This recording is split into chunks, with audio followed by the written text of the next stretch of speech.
this, we're going to talk about what I carry on my rescue sled for rescues above 12,000 feet in the wintertime with lost skiers, lost snowmobilers, injured skiers, hikers, snowshoers, stuff like that. And this will give you an idea of how I pack things and how you should pack your medical kit. Now, on my avalanche vest, I have our basic kit, our basic individual first aid kit. That goes with me wherever I go. On the outside, I also have an additional tourniquet on my vest, just to be ready along with all my radios and protective gear. So we'll go through my, this sits on the back of my snowmobile on the tunnel, and then this is what I carry. I'll go ahead and take the top off. The top is just a protective shell. Also carries one of my avalanche shovels. I also carry an avalanche shovel on my back. So we'll just take the top off. I carry some things that are more advanced in the very top here. Again, it's all about accessibility, knowing where your stuff's at, knowing that you can get it. Sometimes you will package things like bleeding in a package, but you'll also put some ready stuff at the top. So some of the things that I do on this, because when you open it up, we have all of our kit in here, but on the top I keep some other things. So if I open the top up, I will carry a extra hat, and notice this very thick Ziploc material. I really like these. I also keep an extra pen in here so I can write information down on a pad that I carry. So this is a hat just to keep people warm. So you always want to think about things like that, you know, wherever you're at, if you need some extra clothing or just something to make your patient more comfortable. So I got a patient hat, and that sticks right in this end up here. Also on this end is, just because it's easy to get to with one list, is that bag I was talking about that we talked about earlier with all of our bandages, our ointments, our gauze pads, ibuprofen, things like that.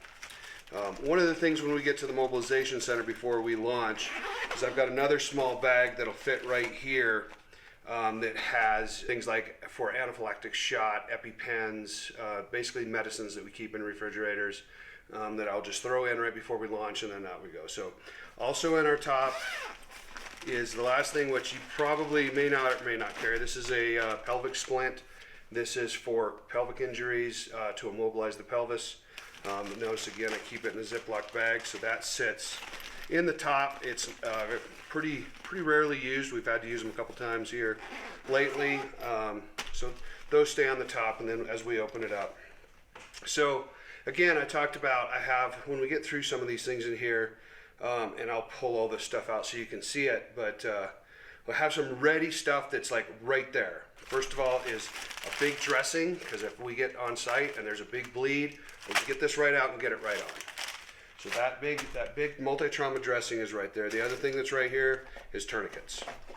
Lots of tourniquets. They're all right here. So they all stay. I also, like I said before, I carry a tourniquet on my vest, so I carry a total of 4.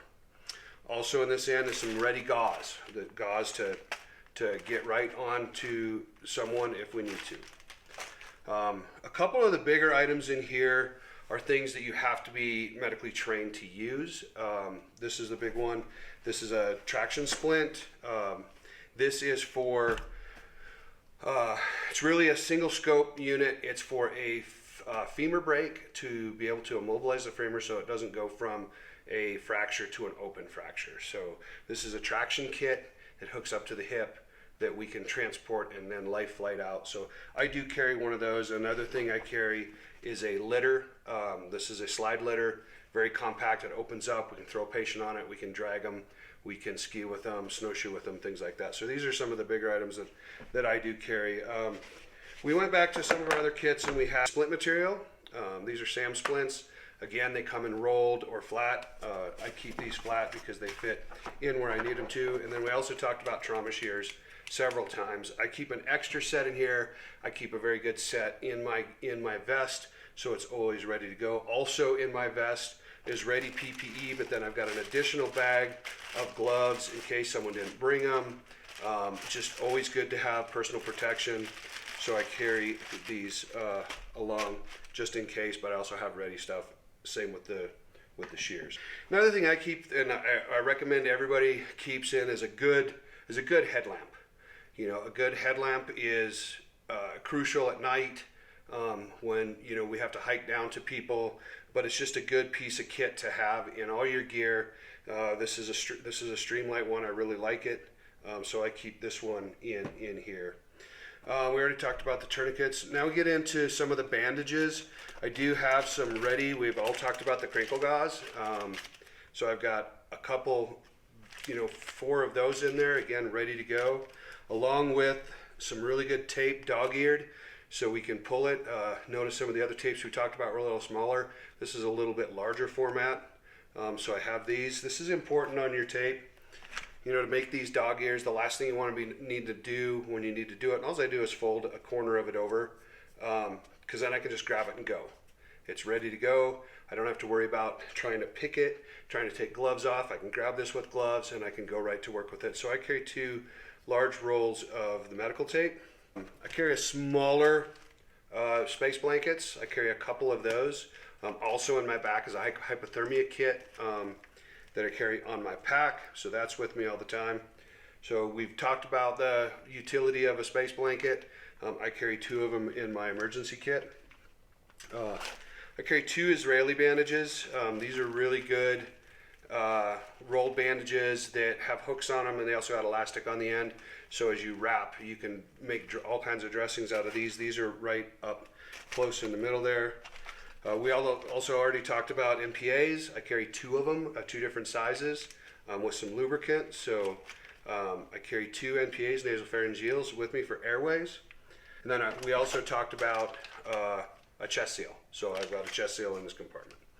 This compartment here is pretty much all about bleeding airway control. So right on top is a couple bandages. Again, these can be grabbed and right ready. But and then I have some very big combat dressings that I keep right here. These are the Olays. These are ones I prefer, so those are right on top. We've also talked about our cravats. I carry 2 of them ready to go, so they're in this pouch as well. And then I've got one bag, and this is, again, if you notice this very heavy Ziploc to keep everything protected. This is kind of like a bleeding kit that if I'm down with a patient already and I need something for bleeding, they can just grab this and bring the whole thing down, and I've got everything I need in here. In here is some more,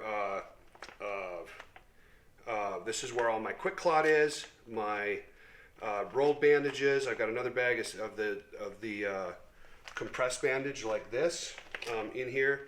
And then another chest seal, and then about 4 packages of the Celox Z-Fold Quick Clot. And then in the bottom in this compartment, or usually it runs on the side, is we talked about these before. You know, a good set of hemostats and a good set of forceps to be able to interpret, do things, stitch in the field if you have to, things like that. So this is what I carry. This is my kit that I carry, how it's organized, just to give you guys an idea of when you're building your kits, how to organize things. Again, I really like these really heavy duty Ziploc bags. They're really good, suck all the air out of them. They keep everything, if you notice, I just got out of the field last night on a rescue, so there's a little bit of moisture. So again, after this, I'll let this all dry out, I'll inspect everything, and then repack it exactly like you saw it when we opened it up. So this is just an idea of how to pack something, some of the extra little things and items that I carry on a day-to-day basis for high mountain rescue in the wintertime in the mountains of Colorado.